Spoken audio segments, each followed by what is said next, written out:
أعوذ بالله من الشيطان الرجيم بسم الله الرحمن الرحيم يا أيها الناس قد جاءكم برهان من ربكم وأنزلنا إليكم نورا مبينا فأما الذين آمنوا بالله واعتصموا به فسيدخلهم في رحمة منه وفضل ويهديهم إليه صراطا مستقيما یا ایہا الناس اے لوگوں قد جاءکم برہان من ربکم تمہارے پاس تمہارے رب کی طرف سے دلیل آ چکی ہے وانزلنا الیکم اور ہم نے اتارا ہے تمہارے لیے نورا مبینہ تمہارے اوپر ایک واضح روشن چیز فَأَمَّا الَّذِينَ آمَنُوا بِاللَّهِ پس جو لوگ اللہ پر ایمان لائے اور اس کو انہوں نے مضبوطی سے پکڑ لیا ان کو ضرور اللہ تعالیٰ اپنی رحمت و فضل میں داخل کرے گا اور ان کو اپنی طرف صراط مستقیمہ سیدھا راستہ دکھلائے گا يَسْتَفْتُونَكَ قُلِ اللَّهُ يُفْتِيكُمْ فِي الْكَلَالَةِ إِنِ امرؤ هلك ليس له ولد وله أخت فلها نصف ما ترك لوگ آپ سے پوچھتے ہیں آپ کہہ دیجئے کہ اللہ تم کو کلالہ کے بارے میں حکم بتاتا ہے اگر کوئی شخص مر جائے اور اس کی کوئی اولاد نہ ہو اور اس کی ایک بہن ہو اخت بہن تو اس کے لیے اس کے ترکے میں سے نصف حصہ ہے نصف ما ترک وہو یرثها ان لم یکن لها ولد اور وہ مرد اس بہن کا وارث ہوگا اگر اس بہن کی کوئی اولاد نہ ہو یکن لها ولد فإن كانت اثنتين فلهما الثلثان مما ترک اور اگر دو بہنیں ہوں تو ان کے لیے اس کے ترکے کا 2/3 حصہ ہوگا وَإِن كَانُوا إِخْوَةٌ رِجَالٌ وَنِسَاءٌ فَلِلذَّكَرِ مِثْلُ حَظِّ الْأُنثَيَيْنِ اگر کئی بہن اور مرد عورتیں ہوں تو ایک مرد کے لیے 2 عورتوں کے برابر حصہ ہے يُبَيِّنُ اللَّهُ لَكُمْ أَن تَضِلُّوا اللہ تمہارے لیے بیان کرتا ہے تاکہ تم گمراہ نہ ہو وَاللَّهُ بِكُلِّ شَيْءٍ عَلِيمٌ اللہ ہر چیز کا جاننے والا ہے اس سورہ نساء 6 پارہ اور رکوع نمبر 4 سورہ نساء کا رکوع نمبر 24 اور آخری رکوع ہے اور جو آیت ابھی پڑھی گئی 173 سے 176 تک پڑھی گئی ہے اور کل ہی کا مضمون ہے جیسے کہ کل ایک آیت آئی تھی جس کے بارے میں یہ بتایا گیا تھا کہ حضرت عیسیٰ علیہ السلام کے متعلق اور پھر اس کے بعد تمام انبیاء علیہ السلام کے متعلق کہ وہ ایک اللہ کے ماننے والے ہیں اور ایک اللہ رب العزت کے بتائے ہوئے طریقے پر چلنے والے ہیں اور اسی پر چلنا ہر ایک انسان کا صحیح ہو جائے اور اس کے اندر ایک چیز یہ بھی بتائی تھی کہ لا تغلو فی دینکم کہ تم اپنے دین میں غلو نہ کرو یعنی حد سے تجاوز نہ بنو اگر حد سے تجاوز بن جاؤ گے یہ تمہارے لیے نقصان دہ ہوگا تو یہ چیز جو اس کی طرف اشارہ کی گئی ہے وہ واضح طور پر اس کی طرف اشارہ کیا گیا ہے اب ان آیتوں کے اندر یہ بتایا گیا کہ ساری چیزیں تمہیں تفصیل کے ساتھ بتا دی گئی کہ کس کے ساتھ رہنا ہے کہاں جانا ہے کیا کرنا ہے ساری چیزیں بتا دی گئی اب معاملہ یہ ہے کہ تم یا ایھا الناس اے لوگوں قد جاءکم کہ تمہارے پاس ایک برہان دلیل اور روشن کتاب تمہارے پاس آ چکا ہے تو اس کے اعتبار سے تم اللہ کی بات کو مانو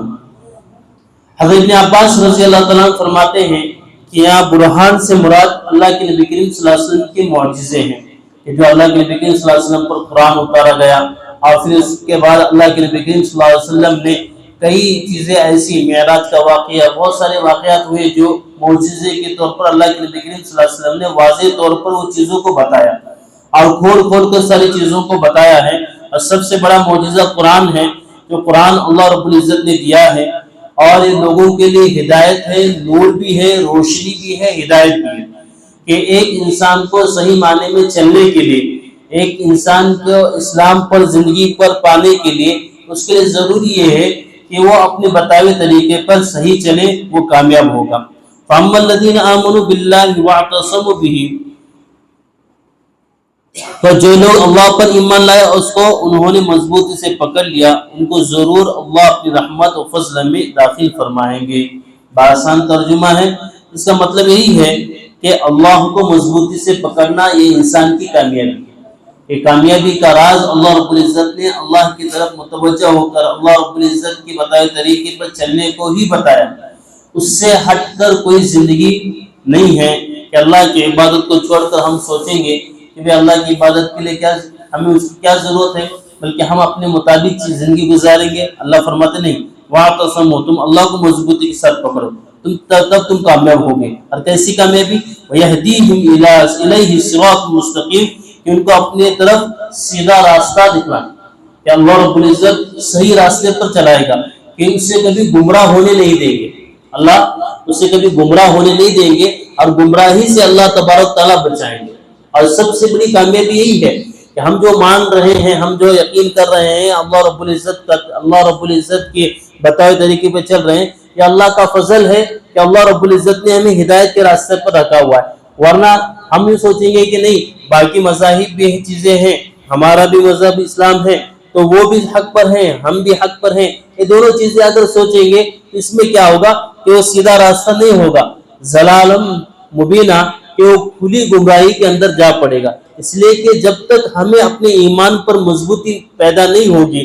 اپنے ایمان کا یقین نہیں ہوگا کہ میرا ایمان ہی مجھے کامیاب کرنے والا ہے، اور جو اللہ نے راستہ بتایا ہے وہ راستہ ہی کامیابی کا راستہ ہے۔ تو یہ چیزیں اس کی طرف یہاں تک بتائی، اور اس کی طرف یہی اشارہ تھا کہ گویا کہ یہ ساری چیزیں واضح طور پر یہ چیزیں بتائی گئی ہیں، وہ تمہاری کامیابی کے راستہ ہے۔ ایک چیز اب جو ہے آخر میں یستفتونک سے جو بات بتائی گئی وہ عورتوں کے متعلق پھر کہ میراث کے بارے میں، کہ قل اللہ یفتیکم فی الکلالہ، کہ آپ سے پوچھتے ہیں کلالہ کے متعلق۔ کلالہ یعنی کیا؟ وہ مرد جس کے والدین بھی مر چکے ہو اور اس کے کوئی اولاد بھی نہ ہو، سمجھ میں؟ جس کے والدین ابا امی بھی انتقال کر چکے ہیں، ایک آدمی ہے اس کے ماں باپ بھی انتقال کر چکے ہیں اور اس کے اولاد بھی کوئی نہیں، نیچے اس کا نہ لڑکا ہے نہ لڑکی ہے، کوئی اولاد نہیں ہے۔ اب یہ آدمی مر جائے تو اس کی میراث کا کیا؟ تو اس کی میراث کے متعلق وہ بتایا جا رہا ہے کہ یفتیکم فی الکلالہ کے ذریعے۔ اگر یہ دیکھا جائے کہ سورہ نساء ہے کہ شروع میں بھی وراثت کے متعلق بتایا گیا، درمیان میں بھی تھوڑا وراثت اور عورتوں کے حقوق کے متعلق بتایا گیا، اور جب یہ سورہ اب یہ صرف دو آیتیں باقی ہیں تو دو آیتوں کے بعد یہ سورہ ختم ہوگا، تو سورہ ختم ہو رہا ہے تو سورہ ختم کے اعتبار بھی پھر وہاں پر عورتوں کے مسائل اللہ رب العزت نے لایا۔ تو گویا کہ یہاں ایک اشارہ یہ تھا کہ جو حقوق عورتوں کو اسلام دے رہا ہے وہ کوئی بھی اللہ رب العزت کے علاوہ اس حقوق کو ادا نہیں کر رہا۔ کوئی بھی اگر قوم ہم اٹھائیں گے دیکھیں گے جس کے اندر یہ ہے کہ بھئی ان کی ہمدردی انسانیت کے ناطے، لیکن جو حق ہے میراث کا حق سب سے بڑا ہے، وہ میراث کا حق کوئی ادا نہیں کرتا۔ جیسے کہ ایک انسان عام طور پر ہمارے یہاں بات چلتی ہے اور ہمارا فہم بھی سوچ بھی ہے کہ جب ہم اپنی بیٹی کی شادی کر کے دیتے ہیں یا ہماری بہن کی شادی ہم کر کے دیتے ہیں تو شادی ہونے کے بعد ہم جو اس کو جہیز کا سامان دیتے ہیں اس کے ساتھ لگا دیتے ہیں تو ہم سمجھتے ہیں کہ وہی اس کا سب کچھ ہے، اب ایک مرتبہ دیا تو اب تیرا یہاں کا حصہ ختم۔ ہم کہتے ہیں بعض مرتبہ ماں امی ابا نے تجھے بہت دیا ہے، شادی میں تیری اتنے پیسے خرچ کیے، قرضہ کر کے تجھے دیا، اب تیرا حصہ یہاں ختم۔ تیرے بولنے سے حصہ ختم نہیں ہوگا۔ شریعت نے حصہ بتایا ہے کہ اس کے ماں باپ انتقال کر گئے، اگر انتقال کرنے کے بعد عورت کے پاس کچھ ہے اور مرد والدین کے پاس کچھ تھا تو وہ عورت کو بھی اس کے اندر حصہ ہوگا بھائیوں کے ساتھ۔ اور بعض مرتبہ کیا ہوتا ہے کہ وہ عورتیں پہچان لیتی ہیں کہ ابھی ماں باپ کا انتقال ہو چکا ہے یا والد صاحب کا انتقال ہو چکا ہے، اب مجھے اس گھر میں بھی اور دوبارہ آنا ہے، اس لیے کہ بیچاری ہوتی ہے وہ کہاں جائیں گی، تو اور ایک مرتبہ ابھی بار بار مجھے یہاں آنا پڑے گا، میرے بچے ماموں کس کو کہیں گے، تو اس لیے کیا کہ میں حق معاف کر دیتی ہوں۔ اس طرح حق معاف کرنے سے معاف نہیں ہوتا۔ بھلے وہ ہم زبانی کہتے ہیں نہیں ہمارے بہن نے معاف کیا ہے تو اس طریقے سے معاف، اس لیے بہن نے مجبوراً معاف کیا ہے، بہن نے جو معاف کیا ہے مجبوراً معاف کیا ہے، تو اسے معلوم ہے کہ اگر میں اس سے حصہ مانگوں گی تو پھر وہی چیزیں ہوں گی کہ وہ کہیں گے کہ بھئی حصہ لے کے جا، لیکن تیرا اور ہمارا رشتہ آخری رشتہ ہے۔ یہ نہیں ہے، سب سے جو بڑی ہم خطا کرتے ہیں اسلامی معاشرت کے اندر، اگر ہم دیکھیں گے کہ امام غزالی رحمۃ اللہ علیہ بھی فرماتے ہیں کہ دنیا انسانیت کے اندر اگر ایک چیز دیکھا جائے تو عبادات پر بڑا زور ہے ہمارا، عبادت اتنی کریں گے کہ گویا کہ وقت کا ولی نظر آئے گا، لیکن معاملات کے اندر سب سے زیادہ ہم کمزور نظر آئیں گے، اور جو قوم معاملات کے اندر کمزور نظر آئے گی وہ ایمان کا کامل ایمان پر نہیں ہے۔ ہم نے عبادت کو مکمل مثبت سے پکڑ کے سمجھ رہے ہیں کہ ہم کامل ایمان والا ہے، وقت کا ولی ہے۔ حضرت فرماتے امام غزالی رحمۃ اللہ علیہ وقت کا ولی وہ ہے جو معاملات کے اندر صحیح ہو، جو معاملات کے اندر صحیح ہوگا وہ وقت کا ولی ہوا، اس لیے کہ معاملات کے متعلق عبادت کے متعلق کم و بیش میں اللہ معاف کر سکتے ہیں، اس لیے کہ وہ حقوق اللہ ہے، لیکن معاملات حقوق العباد ہے تو اس کے اندر بندوں کا حق جب تک بندے معاف نہیں کریں گے اللہ معاف نہیں کریں گے، اس لیے معاملات یہ پورے مکمل دین کو لے جانے والی چیزیں ہیں۔ تو یہ معاملات میں سے ایک آخری بات، اس کے اندر دو چیزیں، ایک تو ایک واقعہ انتقال کا، یعنی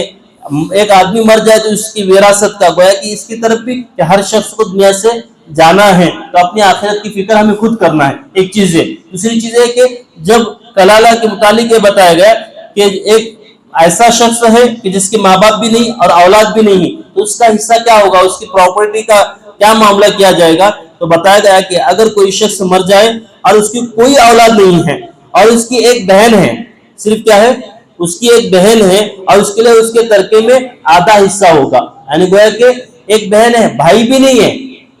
صرف ایک بہن ہے، یعنی وہ ایک بھائی تھا ایک بہن تھی، اور پھر اس کے بعد نہ ان کے والد رہے نہ کہ اس کے بچے ہوئے بھائی کے، اب وہ بہن صرف اکیلی ہے تو اس بہن کو نصف حصہ ملے گا۔ ہاں اگر مرد ہو اور اس کی بہن کا وارث، یعنی وہ جو مرا ہوا ہے اس کا ایک مرد یعنی ایک بھائی بھی ہے اور ایک کیا ہے بہن بھی ہے، تو اس اعتبار